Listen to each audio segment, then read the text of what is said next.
So my name is Andrew Weaver. I have two sons at Brooklands.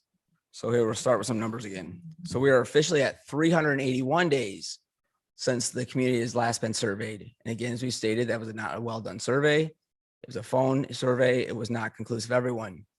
Our superintendent stated there would be one done after Christmas break. That was never conducted. Yet no one on the board is pushed to have one done.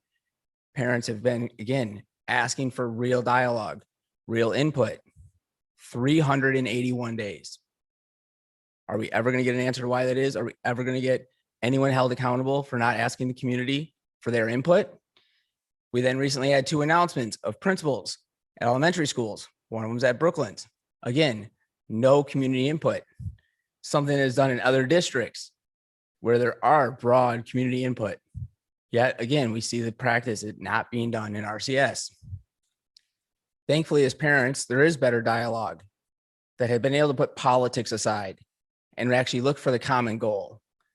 Parents have absolutely shared concerns of what the new principal brings to Brooklands. So absolutely, we will continue to dig into that we have people that are being handpicked based on their allegiance to the leadership of the district, not the best interest of the students. It's actually very encouraging. The parents are willing to share and be honest with dialogue, something we continue to not see from the district. The district continues to do things that we saw in that last video. It borderlines on propaganda at this point, wanting to put forth just the good, handpicking, cherry picking one or two stories. How many third graders are looking at potentially being held back because they're not reading at grade level? Where are those numbers? It's not about being negative. It's about being honest and addressing the problems that we see. The district also, the last meeting, wants to continue to trumpet their successes being district successes.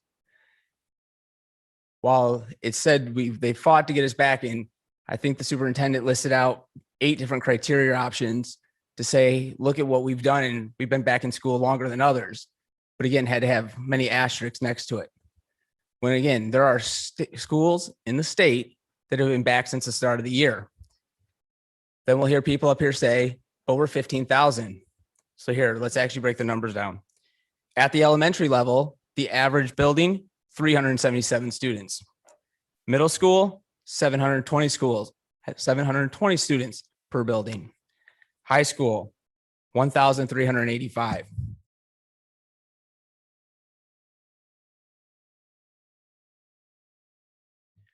So when it's a failure to provide instruction to quarantine students, that's the building's fault. That's the teacher's responsibility to figure that out on their own. When it's time to get kids back in school, why weren't the principals empowered to do that as well? Why, if a building could figure it out for 377 students, were they not allowed to have their students back? Sadly, it's because we have principals as well that saw their careers as more important. Just make sure they say yes men and yes women and move up instead of taking principal stands. At the end of the day, please wrap up, Mr. Weaver. When it was time to hold people responsible for providing instruction to quarantine students, again, that was a building responsibility and the teachers didn't get it done. That's not the truth. The district didn't get that done, and the district did not get our students back at the beginning of the year like they should have. Board discussion on this. Barb. As a point of clarification, Beth, when you're looking at hiring staff specifically at a principal level, what is part of that process in terms of a committee of folks, and who is that comprised of? Sure. We do a paper screening.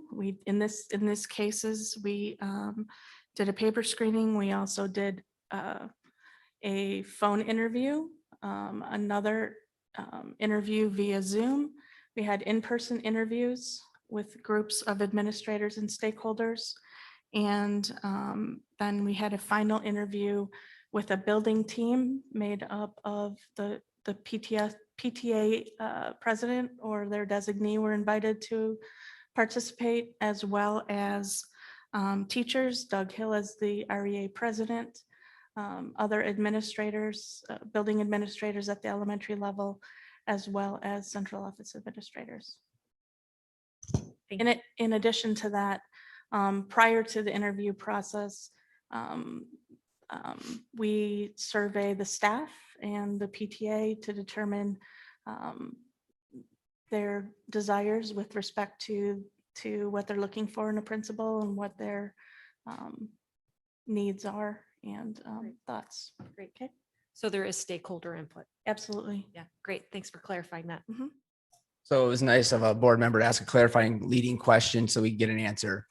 So stakeholders would be everyone in the community. We have the ability to email. You have the email addresses of every parent that goes to the school. We have to fill them out, right? We know because people reach out to some of them. So why would the consensus be that we only reach out to ones that are able to be involved with the PTA? Why do we keep trying to make the circle as small as possible? Why do we keep restricting communication? If you want the feedback from the community, you can get it. But again, we'll go back to 381 days without surveying the community. Actions speak louder than words, right? We heard that from Aunt Jenny. So let's stop kidding ourselves that this is about communication or actually seeking to have involvement from all stakeholders. Stakeholders is every parent that has a student at RCS, not just the ones that are able to be involved in the PTA. That's great, the ones that can be, but there are single parents. There are parents that have restrictions and that have issues. Not everyone can be involved in the PTA. Their voices matter as well. Why are we not expanding the circle? It is possibly to be done. I mean, again, we saw all the great technology that was used, but yet we keep acting like we have to keep the circle small. If you want the circle bigger, it would be bigger. It is intentionally kept smaller by this administration. Why is our board okay with that? Yet, well, again, just as we're here now, there are legitimate questions that the whole community would like to hear the answer to, and we get from the superintendent, someone will get back to you. Why can we not get actual dialogue for the full community? Board, you condone this. You are making this okay.